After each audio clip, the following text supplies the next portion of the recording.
हम पढ़ेंगे function oriented design CS 304 unit number 5 का part 4 balancing DFD। Balancing DFD से क्या मतलब है? जब भी आप किसी भी बबल का डिकम्पोजिशन करते हो, मीन्स एक लेवल से दूसरे लेवल पे जाते हो, तो DFD आपकी बैलेंस्ड रहनी चाहिए। तो उससे क्या मतलब है? The data that flow into और out of a bubble must match the data flow at the next level of DFD. This is known as balancing a DFD. Means किसी भी बबल के ऊपर जो डेटा आ रहा है और जो डेटा जा रहा है वो मैच होना चाहिए। जब उसके आप चाइल्ड बनाते हो तो उन चाइल्ड्स के भी ऊपर वही डेटा, जो डेटा उसके पेरेंट के ऊपर आ रहा था वही उनके चाइल्ड के ऊपर आना चाहिए, और जो डेटा पेरेंट के ऊपर आ रहा था वही डेटा उसके चाइल्ड के ऊपर आना चाहिए, और जो डेटा जा रहा था वही जाना चाहिए। The DFD model of a system usually consists of many DFDs that are organized in a hierarchy।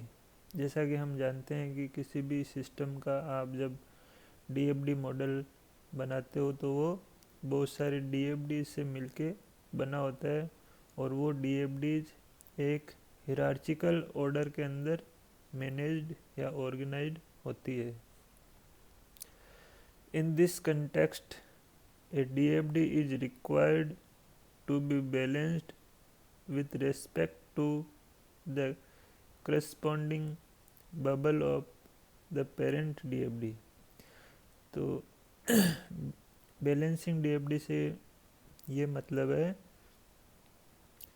कि जब आप पेरेंट DFD से चाइल्ड DFD बना रहे हो तो जो चाइल्ड होंगे उनके ऊपर जो डेटा फ्लो हो रहा है इन और आउट वो सेम होना चाहिए पेरेंट DFD के।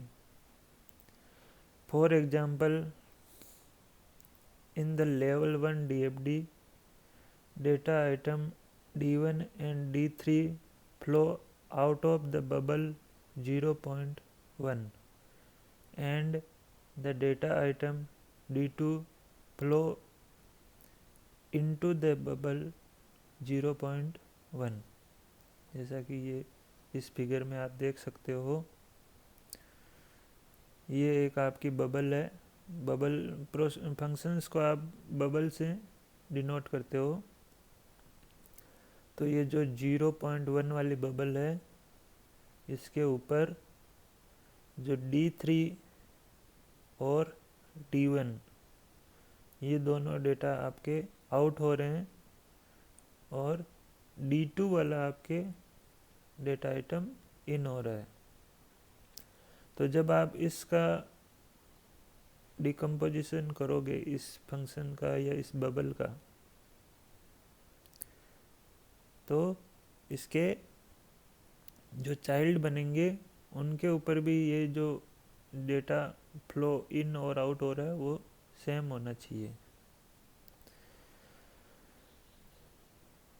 In the next level bubble 0.1 is decomposed into 3 DFDs 0.1.1, 0.1.2, 0.1.3। Means जो 0.1 वाली बबल थी उसको 3 सब बबल्स में, सब फंक्शंस में डिवाइड कर दिया है। जो 0.1 वाली थी बबल, इसको यहाँ पे लेवल 2 के अंदर 3 सब बबल में डिवाइड किया है, 0.1.1, 0.1.2 और 0.1.3।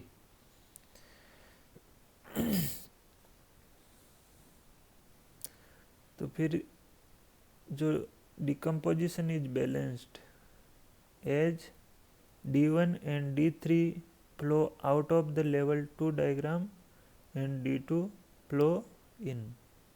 तो यहाँ पे आप देख सकते हो जो लेवल 2 वाला है, जहाँ पे आपने 0.1 का डिकम्पोजिशन किया है 3 सब फंक्शंस में, सब बबल में, तो इनके ऊपर भी आप देख सकते हो जो D1 है और जो D3 है ये तो आउट हो रहे हैं, और जो D2 है वो इन हो रहा है। तो ये जो आपका डिकम्पोजिशन है वो बैलेंस्ड है, और आपकी जो DFD है वो भी बैलेंस्ड है। तो आपको यही ध्यान में रखना है कि किसी भी बबल पे जो डेटा इन हो रहा है और जो डेटा आउट हो रहा है, जब आप उसका डिकम्पोजिशन करोगे तो नेक्स्ट लेवल पे जो उसके चाइल्ड बनेंगे या जो सब प्रोसेस या सब फंक्शंस बनेंगे उनके ऊपर भी वही डेटा इन और आउट होना चाहिए। तो ये था बैलेंसिंग ऑफ DFD के बारे में। धन्यवाद।